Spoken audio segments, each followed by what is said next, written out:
या पोलीस स्टेशनच्या कर्मचाऱ्यांनी कसं बंधनात काम केलंय, कसं चुकीच्या पद्धतीने काम केलंय आणि यांच्या आरोपी सोबत कसे संबंध असायचे ते तुम्ही 29/11च्या सीसीटीव्हीवरून बघितलेलेच आहेत। असे भरपूर पुरावे आमच्याकडे आहेत आणि जे इन्व्हेस्टिगेशन साठी मी देणार आहे ते 28 तारखेला मी संपूर्ण माहिती जी घडली खुनाच्या अगोदरच्या 3 दिवसापासून ते कावत साहेब इथं जॉईन होईपर्यंत ती सगळी डिटेल माहिती मी देणार आहे आणि त्याच्यातून तुमच्या सगळ्यांच्या एक लक्षात येणार आहे केज पोलीस स्टेशन किती चुकीच्या मार्गाने चाललं होतं। यात प्रामुख्याने आमचं जे उद्याचं आंदोलन होतं त्यापेक्षा जास्त जे मी आपल्या प्रसार माध्यमाद्वारे जे बोलतोय मागच्या काही दिवसापासून तो माझा सगळ्यात मोठा प्रश्नच राहिला असता जर मी आज त्यांच्यासोबत ही चर्चा केली नसती एसपी साहेबांसोबत। जे मी म्हणतोय 6 तारखेपासून ते 21 तारखेपर्यंत ज्या दिवशी पर्यंत एसपी साहेब इथं आले नव्हते त्या कालावधीमधला कुठलाही तपास किंवा कुठलंही इन्व्हेस्टिगेशन या केज पोलीस स्टेशननी मग त्याच्या डीवायएसपी साहेब असतील त्याच्यानंतर पीआय साहेब असतील ॲडिशनल एसपी साहेब असतील मॅडम असतील यांनी कुठल्याही पद्धतीत कावत साहेबाला एकही गोष्ट याच्यातली कळवलेली नाही। म्हणजे हे आज आम्हाला स्पष्ट झालं, आम्हाला साहेबांनी सांगितलं कारण सगळे समोर होते।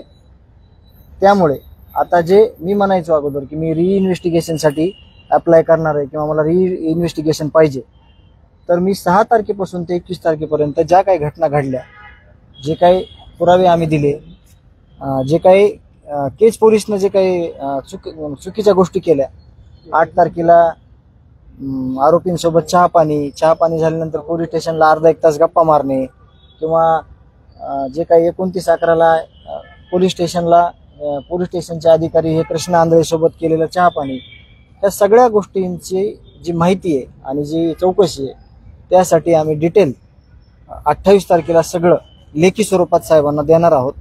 आणि जे अन्नत्याग आंदोलन आहे जे की हत्या झाल्यानंतर अजूनही एक आरोपी फरार आहे, बऱ्याचशा गोष्टी अधोरेखित आहेत, त्या झालेल्या नाही आहेत।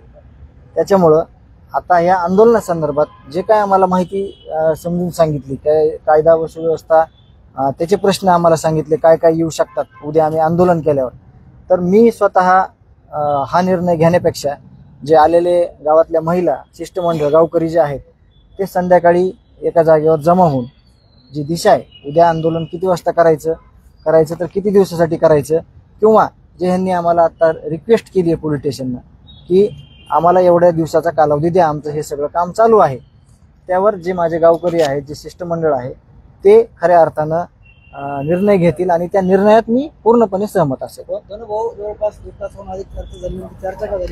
चर्चा सगळ्यात जास्त 1 तासाचा कालावधी आम्ही साहेबांचा घेतला, पण त्याच्यामध्ये जवळपास 45 मिनिट आम्ही हेच बोललो त्यांना, जे मध्ये झालं तेच तुम्हाला सांगतो का, कारण का तुमची मोठी ताकद आहे, त्याच्यामुळे मला तुमच्यावर विश्वास आहे, नवनीत साहेबांवर विश्वास आहे। आमची 45 मिनिट चर्चा ही झाली की या केज पोलीस स्टेशन अंतर्गत ज्या घटना घडण्याच्या अगोदर 6 तारखेला घटना घडली त्या दिवशी काय काय पोलीस स्टेशननी करायला पाहिजे होतं, जे काही केलं नाही, कशामुळे हत्या झाली, काय या लोकांनी आम्हाला विरोधाभासातली दिशा सांगितली, काय या लोकांनी आम्हाला त्यांचे लोकेशन सांगितले नाहीत आणि आमच्या भावाची हत्या झाली, तर हे सगळं वाचू शकलं असतं। असं तोंडी सगळ्यांनी मान्य केलं की हे असं केलं असतं तर हा खून झाला नसता, कारण का मी आरोपीवर विश्वास ठेवला नसता। पण ज्यावेळेस PSI साहेब ज्यावेळेस सांगतात की तुमचा भाऊ 15 मिनिटात घरी येईल, तुमचा भाऊ 20 मिनिटात घरी येईल, त्यांच्यावर मला विश्वास ठेवणं बंधनकारक होतं। मला त्यांच्यावर विश्वास होता, कायद्यावर विश्वास होता, परंतु त्यांना जो घात केलेला आहे या सगळ्या विषयावर आमची 45 मिनिट चर्चा चालली आणि माझं त्याच्यातून समाधान एक झालं की मला सगळं सविस्तर मांडणी करण्यासाठी त्यांनी मला 2 दिवसाचा वेळ दिलाय। मी सविस्तर सगळं 28 तारखेपर्यंत म्हणजे 4 दिवसाचा वेळ घेतलाय। मी 4 दिवसामध्ये मी सगळं डिटेल माझ्याकडे पुराव्यासकट आहे की या पोलीस स्टेशनच्या कर्मचाऱ्यांनी कसं बंधनात काम केलंय, कसं चुकीच्या पद्धतीने काम केलंय आणि यांच्या आरोपी सोबत कसे संबंध असायचे ते तुम्ही 29/11च्या सीसीटीव्हीवरून बघितलेलेच आहेत। परंतु अजून काही ऑफलाईन आणि अजून काही जे आम्ही तुम्हाला प्रसार माध्यमांना पण देऊ शकलो नाहीत किंवा आम्ही त्यांना पण अजून दिले नाहीत, असे भरपूर पुरावे आमच्याकडे आहेत आणि जे इन्व्हेस्टिगेशनसाठी मी देणार आहे ते 28 तारखेला मी संपूर्ण माहिती जी घडली खुनाच्या अगोदरच्या 3 दिवसापासून ते कावत साहेब इथं जॉईन होईपर्यंत ती सगळी डिटेल माहिती मी देणार आहे आणि त्याच्यातून तुमच्या सगळ्यांच्या एक लक्षात येणार आहे की केज पोलीस स्टेशन किती चुकीच्या मार्गाने चाललं होतं, कसं अन्यायाला अन्यायाच्या विरुद्ध वाचा फोडायची तरी अन्याय बरोबर म्हणजे होती ती, हे तुम्हाला सगळं त्याच्यातून समोर येईल. यावर आमची जास्त चर्चा झाली. संध्याकाळी 8 वाजता साधारणतः आम्ही बैठक घेऊ त्या दिवसासारखी, आणि त्याच्यातून आम्ही स्पष्टीकरण देऊ की पुढे उद्या आम्हाला काय करायचं. सकारात्मक चर्चेचा भाग तुम्हाला सांगतो. अगोदर जे काही आपल्या बीड जिल्ह्यामध्ये गुन्हेगारी असेल कुठल्याही प्रकारची, आणि आत्ताची परिस्थिती तुम्हाला सांगायला गेलो तर मला तो अधिकार आहे का नाही मला माहित नाही, पण मी तुम्हाला सांगतो, तुम्हाला ही गोष्ट माहित असावी. जे काही 1 वर्षातलं काम होतं या बीड SP साहेबांचं, ते त्यांनी ह्या 2 महिन्याच्या कालावधीमध्ये पूर्ण केले.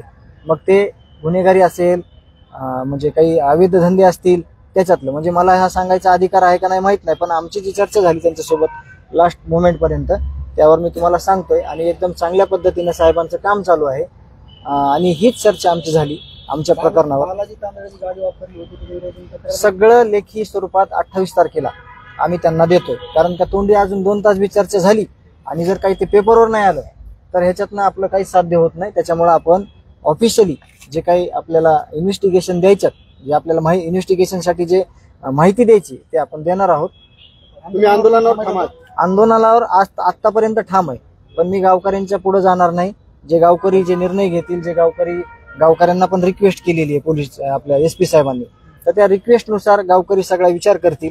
मग मी असणार आहे त्या मिटिंगला, आम्ही सगळे मिटिंग घेऊ, आणि ह्याच्यातनं काय होऊ शकतंय आणि काय करायचंय यावर चर्चा होईल, आणि पुढची दिशा ठरेल. तुम्हाला असं वाटतंय की 28 तारीखपर्यंत तुम्ही जे पुरावे देणार आहे त्यानंतर पुन्हा जर नाही मान्य केलं तर आंदोलन करावं? नाही, ते पुरावे असे आहेत ना की तुम्हाला नाही मान्य करायची वेळ आली तरी मान्य करावं लागतं, कारण का तुम्ही CCTV आहे, त्याचा DVR तुम्ही घेतलाय.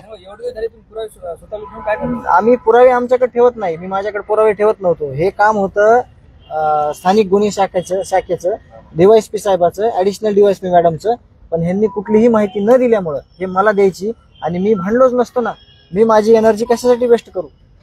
यांनी प्रॉपर कुठलीच गोष्ट झाली नाही. जर चूक झाली तर चूक झाली म्हणणं हे सुद्धा एक चांगली गोष्ट होती, पण तसं कुठलीही गोष्ट झालेली नाही. म्हणून मी प्रामुख्याने ही सगळी माहिती तुम्हाला 28 तारखेला या देणार आहे, इथंच साहेबांजवळ, किंवा साहेब जिथं म्हणतील तिथं, आणि त्याच्यातनं खूप मोठ्या गोष्टीचा छडा लागणार आहे आणि सगळी माहिती समोर येणार. 28 तारखेला तुम्ही पुरावे देताय, मात्र याच्या अगोदर देखील त्याच्या अगोदर काही पोलीस अधिकारी असतील किंवा आरोपी असतील सोबत आले होते, CCTV समोर आले, काही फरार होताना देखील CCTV समोर आले, याच्यावरती काही कारवाई करण्यात आली का? 28 तारखेला कारवाई होईल का नक्की? त्याची इन्व्हेस्टिगेशन CID SIT मार्फत चालू आहे, आणि आपली जी आता चर्चा झालेली आहे जास्त वेळ ती SP साहेबांसोबत, ज्यांच्याकडे हा तपास नाहीये, तपास आहे CID आणि SIT कडे. तर आता ज्या वेळेस मला ही गोष्ट मला माझ्याकडची जी माहिती आहे ते मी देणार आहे त्यांना डिटेलमध्ये, त्याचा तपास प्रॉपर नवनीत साहेब करतील. या प्रकरणाचा तपास आता CID करते, SIT देखील आहे, परंतु त्यांच्याकडे काही पुरावे नाहीत किंवा त्यांच्याकडे काही कागदपत्र नाहीत. तुम्हाला वारंवार त्यांच्याकडे पुरावे द्यावे लागतात, काही कागदपत्र सादर करावे लागतात. ही सगळी यंत्रणा नेमकं करते. तेच तुम्हाला सांगतोय, 28 तारखेला ज्या वेळेस मी सगळी माहिती देईन ना, तर ते कुठल्याच पेपरमध्ये, कुठल्याच इन्व्हेस्टिगेशन मध्ये आलेली नाही. मी तुम्हाला एक गोष्ट जाणवत असेल प्रामुख्यानं, की मी केज पोलीस स्टेशन पहिले 8 दिवस हे म्हणलेल्या गोष्टी तुम्हाला आठवत असतील. तर मला असं वाटत होतं ह्या लोकांनी इन्व्हेस्टिगेशन केलंय आणि काय पाठवलंय, वरी तर काहीच पाठवलं नाही. अजून काही गोष्टी आहेत 10% की मी तुम्हाला आत्ता नाही सांगू शकत, त्याचा म्हणजे तपासात अडथळा येऊ शकतो, म्हणून मी 10% गोष्टी माझ्याकडे ठेवत आहे माझ्या स्वतःच्या मनामध्ये. त्या देखील मी 28 तारखेला तुम्हाला सगळ्यांना सांगल, आणि हे जे काही चुका घडलेल्या आहेत ते तुमच्या माध्यमातून तुम्ही सगळ्या समाजाला, सगळ्या आपल्या जिल्ह्याला दाखवून द्या की ह्या कशा प्रकारे चुका केल्या होत्या आणि आता त्याचा चुका कशा दुरुस्त केल्या. शेवटचा प्रश्न, उद्या तुम्ही आंदोलन करणार यावर सध्या तरी ठाम आहे? सध्या ठाम आहे. हा, बिलकुल. येस. उद्या आंदोलन करायचं ठरलं तर साधारणतः किती वाजता आंदोलन? सकाळी 8 वाजता आंदोलन चालू होईल. ज्या ठिकाणी आपण बसतोय तिथं 100-200 लोकांची बसायची व्यवस्था आहे. तिथं जे लोक बसतील त्या लोकांची व्यवस्था आहे, ते लोक तिथं उपोषणाला बसतील. आणि याची रूपरेषा सगळी आज जर ठरलं, उद्या ठाम राहिलो तर आम्ही, उद्या ठरलं आमचं संध्याकाळी आज, तर मग तुम्हाला मी संध्याकाळी ही सगळं डिटेल मी संध्याकाळी देईन.